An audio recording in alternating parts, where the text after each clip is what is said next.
Ceci est un livre audio autogénéré par Google. Introduction. Le parti ISLAM, présenté par ses fondateurs comme étant à la fois une référence explicite à la religion musulmane et l'acronyme des Intégrité, Solidarité, Liberté, Authenticité, Moralité, est un parti politique belge fondé en 2012 à Bruxelles.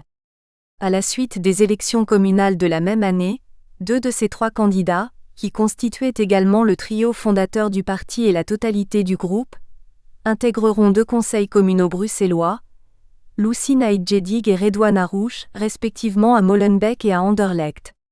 Les interventions médiatiques du parti islam qui se revendique musulman seront à l'origine de nombreuses polémiques massivement relayées et commentées dans l'espace médiatique belge.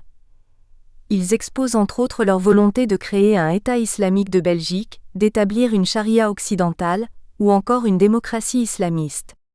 Par ailleurs, de nombreux partis politiques, présents dans l'actuelle coalition gouvernementale ou dans l'opposition, des 2 côtés de la frontière linguistique et à différentes positions sur le clivage gauche-droite, se sont exprimés à de multiples reprises quant à une interdiction par voie légale du parti islam, N-VA, OpenVLD, Défi, Mister, auquel il faut ajouter plus récemment le PS et le CDH, tandis que certains parmi eux, l'initiative appartenant à Richard Miller Mister, défendent la nécessité des apostrophes. Une révision de la Constitution belge en son article 11, pour y inscrire explicitement le principe de laïcité.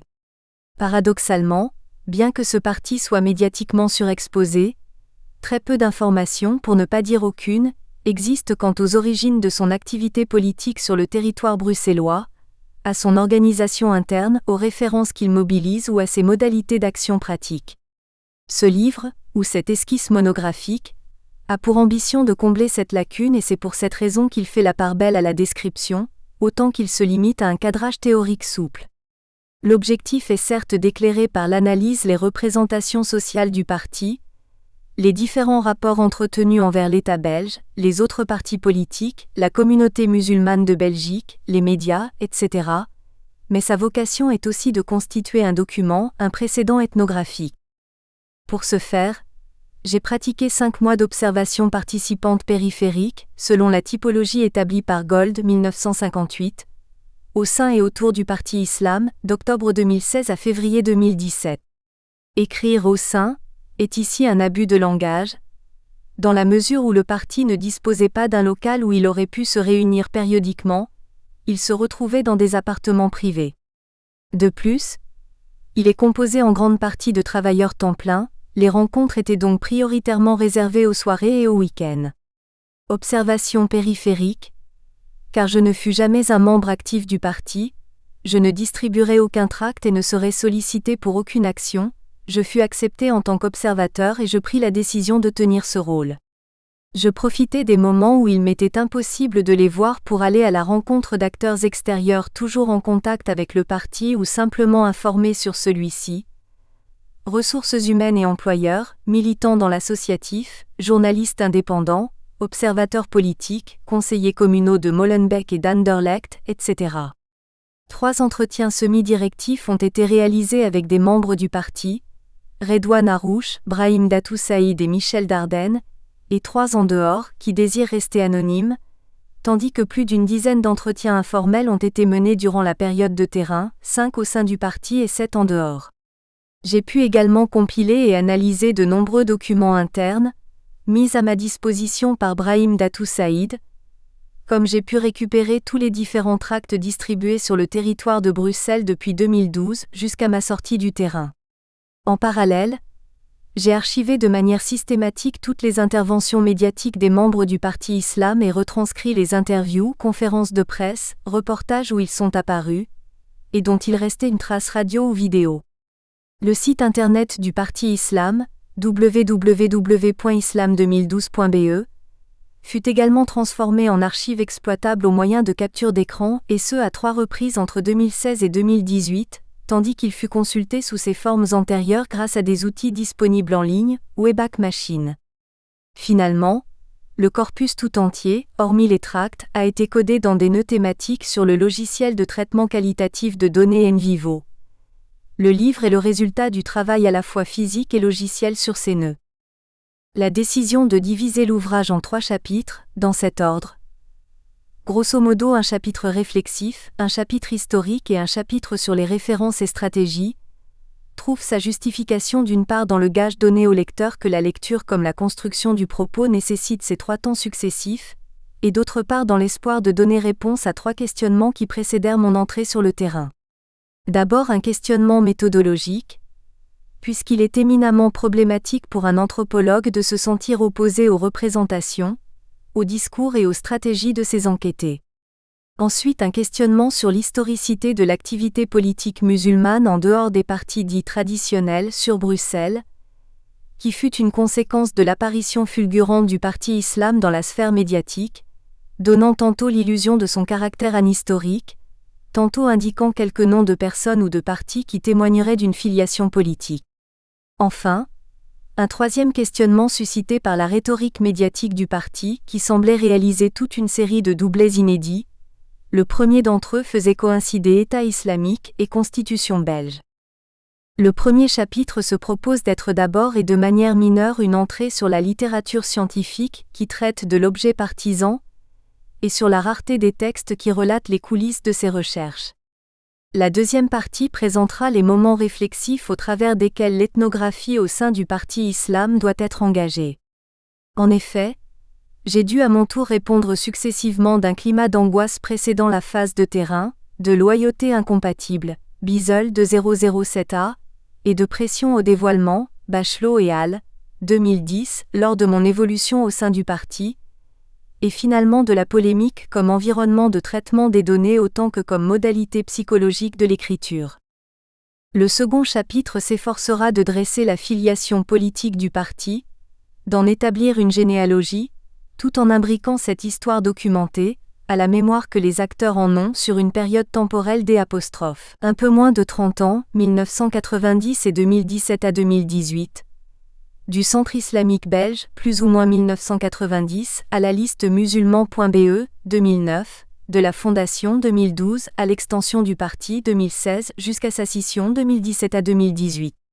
À l'intersection des immenses champs de réflexion en histoire, sur la possibilité d'une histoire du temps présent et en anthropologie sur l'histoire orale, cette entreprise bien que modeste était à mon sens la seule technique permettant à la fois de contextualiser et de jalonner cette activité politique bruxelloise depuis la mémoire subjective des acteurs, mais aussi de transformer, un peu malgré moi, puisque se positionnant sur le même niveau, observation ethnographique en trace du passé ou en réalité historique immédiate, par exemple avec l'événement de la scission du parti.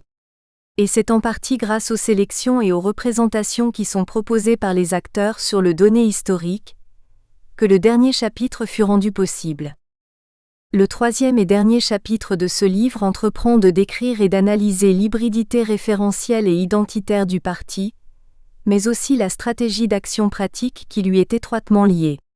D'une part, il s'agira de rendre compte d'une identité musulmane défendue comme première et générale au sein du parti mais adjointe d'une pluralité de considérations, parfois à l'origine de clivages, basées sur des références historico-culturelles et ou religieuses intramusulmanes particulières. D'autre part, je développerai parallèlement à cette opération de reconstruction identitaire, celui de la stratégie politique qui s'exprime d'abord dans leur rapport aux médias, et ensuite dans leur discours vis-à-vis des élus de confession musulmane, issus des autres formations partisanes qu'ils côtoient au sein des conseils communaux. Chapitre 1 – Un anthropologue au sein du parti islam.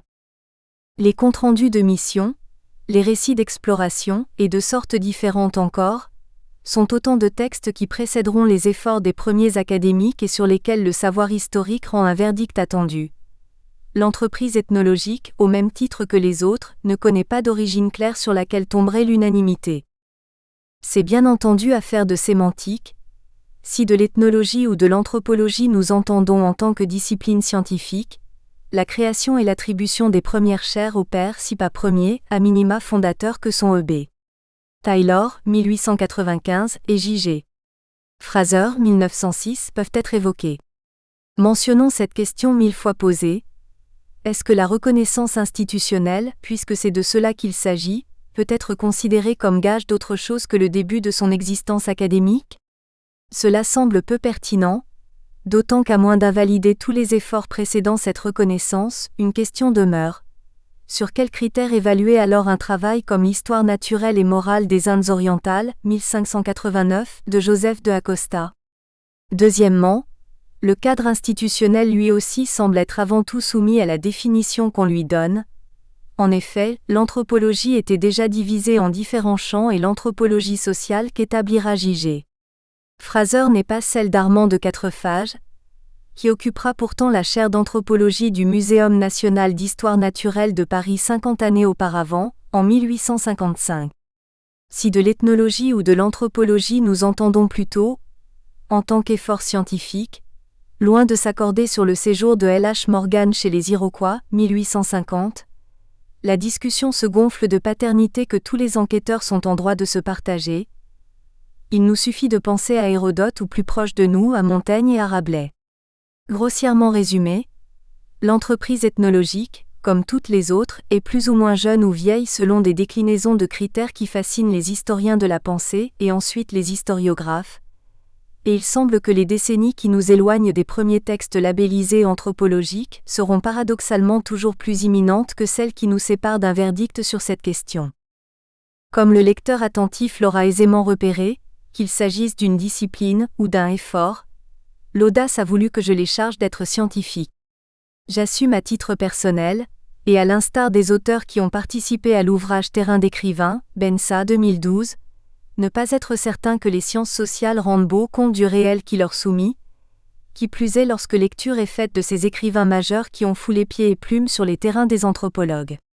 Toutefois, à défaut du beau, la discipline s'en tire à bon compte, l'ethnographie en tant que méthode de récolte de données s'est diffusée au sein des sciences sociales, sociologie, sciences historiques, sciences de la communication, sciences politiques, etc., parfois sous d'autres appellations.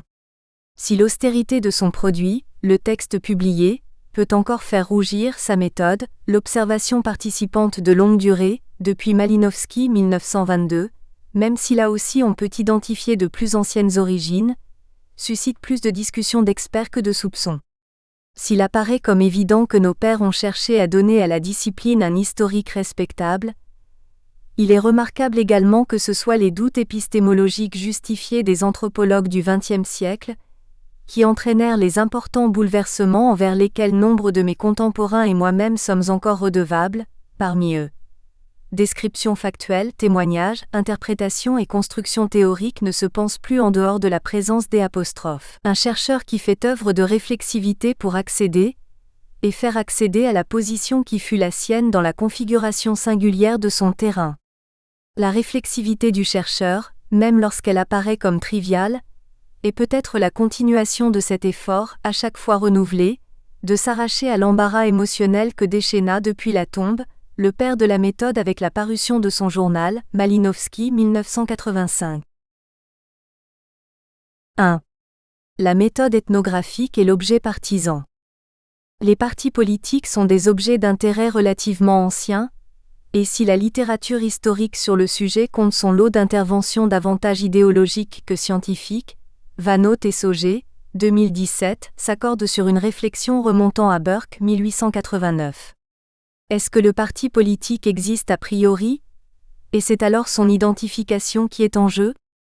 Il semble juste de considérer dans cette optique les critères d'identification, établis depuis une perspective organisationnelle et proposés par la Palombara et Weiner, 1966, à savoir durabilité, caractère complet de l'organisation, pouvoir et soutien populaire. Ou est-ce que l'enjeu définitionnel le précède, permettant sur des évaluations relatives la transformation d'une réunion d'individus en partis? Ceci concernant par ailleurs le discours des acteurs des partis qui préfèrent se présenter tantôt comme des mouvements tantôt comme des partis, et réciproquement, Van Haute et Sauger, 2017, mais aussi le discours scientifique dont l'objet dépendra largement des caractéristiques qu'on lui prêtera. Évoquons pour exemple la définition instrumentale soumise par Weber, 1971, où le parti est décrit comme animé d'une volonté des apostrophes. Atteindre certains buts objectifs autant qu'il désire la conquête d'avantages personnels, et si possible les deux simultanément. Les auteurs de l'ouvrage, de leur côté, se risquent à sélectionner une définition pour son caractère synthétique, Vanneau Tessogé, 2017, page 49. Du mien, je l'adopte pour des raisons didactiques, mais aussi pour les besoins de la monographie. Les partis politiques selon Seller, 1993, sont donc des organisations visant à mobiliser des individus dans une action collective menée contre d'autres, pareillement mobilisés, afin d'accéder, seul ou en coalition, à l'exercice des fonctions de gouvernement. Cette action collective et cette prétention à conduire la marche des affaires publiques sont justifiées par une conception particulière de l'intérêt général. Seller, 1993, page 24. Ceci étant dit, dans les multiples temporalités qui déconstruisent le rapport d'un chercheur à son objet, l'enjeu définitionnel arrive bien tard. Au préalable, c'est d'une méthodologie précise dont on exige qu'il témoigne. En effet, poser les définitions permettant l'organisation, le classement d'un monde empirique dans lequel il refuserait de se plonger relèverait sinon de la prétention, au moins d'une irréductible contradiction. Mais ce plongeon dans le réel se systématise, et parfois se rassure, au moyen de méthodologies éprouvées qui dépendent immédiatement de la légitimité construite par ailleurs, d'un type de données sur un autre, et pour cela l'histoire de l'approche de l'objet partisan en est un fier exemple. Savicki 2000, notez la posture surplombante des politistes se référant pour l'essentiel aux données macroscopiques, et pour lesquelles le recours aux outils microscopiques reste marginal et peu légitime, et partant peu assumé en sciences politiques par rapport aux autres sciences sociales. Savicki 2000, page 143. Il ne s'agit pas d'un procès. Pour preuve, l'auteur se refuse à l'analyse du mépris relatif ou du dédain des politistes pour les méthodes qualitatives.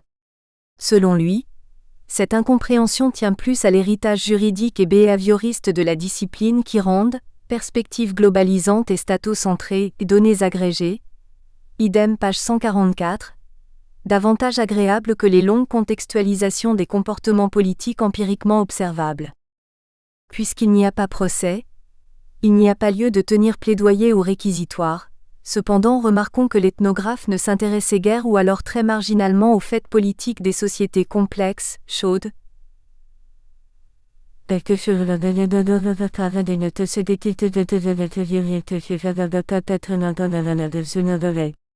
Aussi, si utiliser la méthode ethnographique afin d'approcher l'objet partisan est un effort récent des politistes, l'entreprise de se pencher sur le dit objet en anthropologie ne semble pas beaucoup plus ancienne. Attention que l'on ne s'y trompe pas cependant, l'anthropologie politique, en tant que département de l'anthropologie sociale ou de l'ethnologie, est un champ où la question du gouvernement des hommes fut investiguée dès L.H. Morgan, Ancient Society 1877. Toutefois, s'y définir, c'est suggérer les buts qui orientent une visée comme l'écrivait Ballandier, alors l'anthropologie politique est une interprétation élargie du politique qui ne lie ce dernier ni aux seules sociétés dites historiques, ni à l'existence d'un appareil étatique, une élucidation des processus de formation et de transformation des systèmes politiques, à la faveur d'une recherche parallèle à celle de l'historien, une étude comparative appréhendant les différentes expressions de la réalité politique, non plus dans les limites d'une histoire particulière, celle de l'Europe, mais dans toute leur extension historique et géographique. On parvient sans peine à déduire logiquement de la précédente citation ce que l'on observe historiquement, l'élargissement de l'interprétation de ce que l'on appelle politique, aux techniques procédurales, au gouvernement, aux institutions, aux symboles, etc., des peuples géographiquement éloignés, était à la fois un énième manifeste, involontaire contre l'ethnocentrisme autant qu'une relative auto-exclusion des anthropologues des sociétés historiques et étatisées. Pour résumer, la méthode ethnographique et les questionnements qu'elle suppose furent moins réservés qu'abandonnés aux ethnologues, tout comme l'objet du parti politique, tel que nous l'entendons, aux politistes et aux sociologues.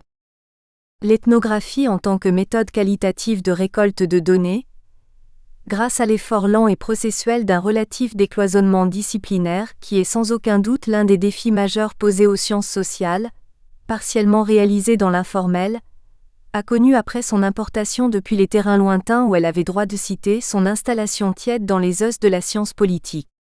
Tiède, car dans le contexte français, faire ethnographie, renvoyait le plus souvent à un usage minimal, faire l'ethnographie d'un parti voulant simplement dire l'étudier de l'intérieur. Aïtaoudia et al. 2010a, page 8, par extension la réflexivité du chercheur, mais aussi le dévoilement des conditions dans lesquelles il a pu récolter des données, s'il représente un pan, oserait-on dire un exigé, non négligeable de l'anthropologie contemporaine et de ses textes, éveillait suffisamment de réticence que pour être globalement boudé des politistes. En effet, 10 années après Savicki 2000, il s'avère que la discipline n'a par ailleurs intégré que tardivement le souci de dévoilement des coulisses de la recherche et celui du cheminement personnel du chercheur, très pratiqué par contraste chez les ethnologues depuis les années 1970. Dans les rares cas où cette réflexion est menée, elle l'est plutôt dans des articles de méthode, en marge de l'exposition des résultats de la recherche. Bachelot et al., 2010 page 41. Ajoutons pour conclure et à la suite de Myriam Aïtaoudia et al. 2010A, qu'ethnographie et réflexivité, microscope et coulisses de la recherche, en somme les démarches qualitatives, ont été au cœur du renouvellement de la science politique de langue française, le contexte de langue anglaise témoignant quant à lui d'un intérêt réduit pour ces questions. Les auteurs nous invitent d'ailleurs à un rapide examen des sommaires de la respectable revue Parti Politics afin d'y constater la faible proportion de travaux sur les partis politiques fondés sur des enquêtes de terrain à l'échelle internationale. Idem page 8. Bien entendu, rappelle-t-il, cela n'est vrai que pour les travaux spécifiquement focalisés sur l'objet partisan. Un élargissement de la focale vers l'activité politique considérée plus largement, sans participation aux élections par exemple, ouvre vers de nombreuses recherches s'inscrivant dans une politico-ethnographie avec Oyero, 2006 et Joseph, Malheur et Oyero, 2007, pour ne citer que ces deux ouvrages, ou vers Anthropologie politique plus largement, confère définition de Ballandier. Malgré tout, si l'ethnologue est aujourd'hui moins en peine qu'alors, la timidité réflexive de la littérature dans une main, l'accusation qui n'en est pas une de subjectivisme de sa méthode dans l'autre, il doit faire face à une double absence. Of Politics in Ethnographic Literature and of Ethnography in Studies of Politics. Joseph, Malheur et Oyero, page 2. 2. Faire ethnographie en eau trouble, le partage de la duplicité. Après avoir vendu implicitement, et peut-être un peu longuement, la pertinence d'ouvrir une description ethnographique par ce qui la détermine absolument, à savoir le caractère situé des données produites mais aussi du chercheur lui-même, il s'agit dès à présent pour moi d'en faire la démonstration. L'urgence de cette position se justifie épistémologiquement, certes, mais puisque je désire que nous passions maintenant du général au particulier, mon cas exige que j'évoque comment j'ai dû prendre les devants d'inévitables soupçons. Bizel, 2008. Car c'est eux qui imposèrent une partie du contexte de l'enquête comme de l'écriture de cet ouvrage. Quel est l'intérêt de plonger le lecteur dans l'antichambre des résultats produits ? N'est-ce pas l'affaire d'un carnet de terrain, d'un journal intime, qui se confondent bien souvent d'ailleurs ? L'une des réponses à cette vaste question apparaît d'elle-même lorsqu'un chercheur se trouve par exemple contraint de rassurer quant à sa moralité. Bien qu'il porte sur une organisation politique qui m'est étrangère et dont je réprouve les principes et les projets, ce livre n'est en rien un pamphlet et refuse tout manichéisme. Wiesel 2003 page 22.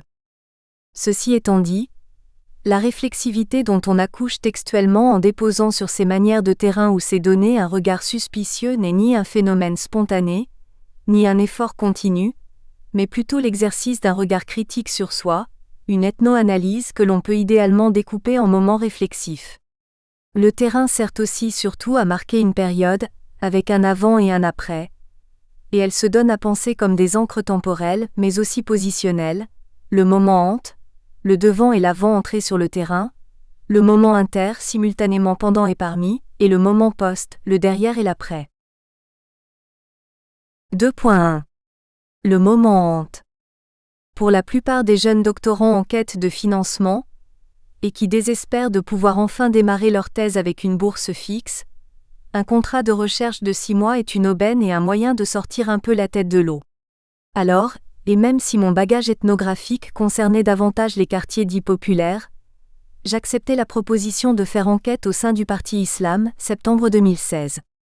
Mon ignorance d'à peu près tout ce qui pouvait se rapporter à ce parti précis, ou aux approches de l'objet partisan en général fut compensée par l'absence totale de données compilées depuis l'intérieur du groupe Islam.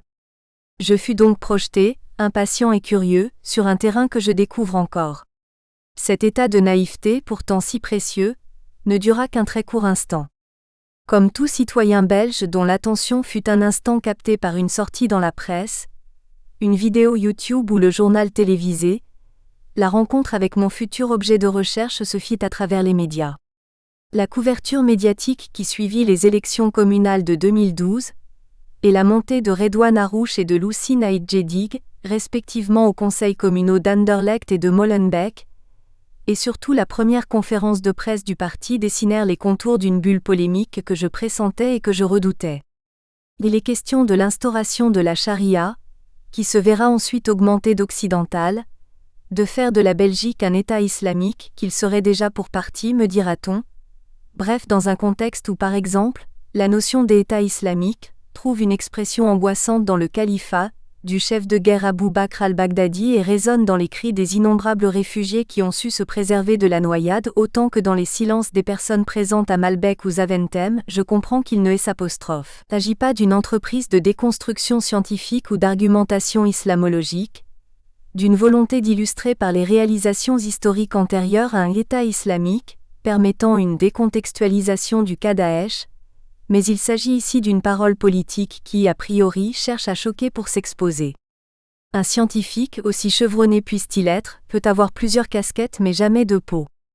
Il doit donc témoigner de ce que Daniel Biesel 2007 a appelé les loyautés incompatibles, et assumer dès lors un dilemme terrible.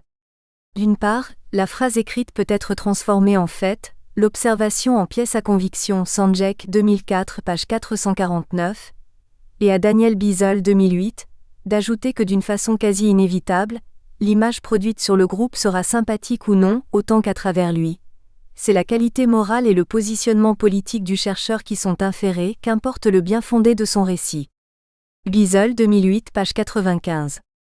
D'autre part, au sein de la communauté scientifique et a fortiori parmi les anthropologues, reconnaître qu'il a fallu négocier une juste distance Bensa 1995, d'un autre ordre, car ceux que l'on fréquente ou que l'on allait devoir fréquenter dans mon cas représentent ce qui nous agace, ce dont on ne désire pas témoigner est problématique. En effet, l'empathie est unanimement conçue comme au cœur de l'observation participante, dès lors, le manque d'empathie envers le groupe étudié est considéré comme une véritable faute professionnelle remettant en cause la qualité de l'enquête elle-même. Avanza 2008, 42. Entre ce que peut son texte et ce que doit sa méthode, l'anthropologue se trouve piégé dans une situation fort inconfortable. Quelques remarques qui m'ont été adressées permettront d'illustrer mon propos. Je précise encore une fois que tout ceci concerne les semaines qui précèdent l'entrée réelle sur le terrain. Mes proches se renseignent sur le parti islam et certains me feront part de leurs craintes jusqu'à aujourd'hui. Tu n'as pas peur ? Tu as vu qu'ils veulent un État islamique ? Ils ne sont pas dangereux ? Tu n'aurais peut-être pas dû accepter. Younes, un ami de l'université, me confiera. Je ne comprends pas que tu aies dit oui. Franchement mec, quand on parle d'islam dans les médias c'est terrorisme, meurtre, soumission de la femme, et blablabla, toi t'es un chercheur et tu vas chez ces guignols. Encore du négatif mec, franchement tu déconnes. C'est pas ça l'islam. Amina, la sœur d'un ami d'enfance, c'est juste des débiles. Qu'est-ce que tu veux entendre d'autre ? Tu vas leur donner la parole encore ? Sérieusement Lio, t'as rien d'autre à faire ? Tu sais quoi ? Tu vas leur donner de la force et ça me... Ah. Par ailleurs, mes aînés à l'université m'annonçaient l'inévitable échec de l'ethnographie que j'espérais mener. Tu n'arriveras pas à rentrer dans le parti. Tu as vu cette histoire de financements iraniens ? Quand bien même tu rentrerais, ils ne te diront rien ou ils te manipuleront. C'est sûr. Autant qu'ils manifestèrent de l'étonnement quand j'y mis un terme. Je savais que tu allais récolter des informations, mais je ne pensais pas que tu rentrerais si facilement. La phase qui précéda mon entrée sur le terrain aurait pu être pénible si elle avait été plus longue, 3 semaines environ, mais l'accusation de donner un crédit immérité à des tartuffes, la crainte familiale que je finisse tabassé par des sympathisants inconnus du parti, l'horreur personnelle que l'on m'identifie comme étant islamophobe ou opportuniste furent précisément les raisons qui me poussèrent à précipiter mon entrée sur le terrain. 2.2. Le moment inter.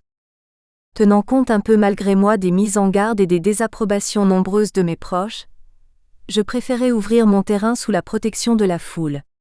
Ainsi, le mercredi 26 octobre, dans la grange du château du Carrevelde, se déroulait le conseil communal de Molenbeek et je m'installais parmi les gens du public.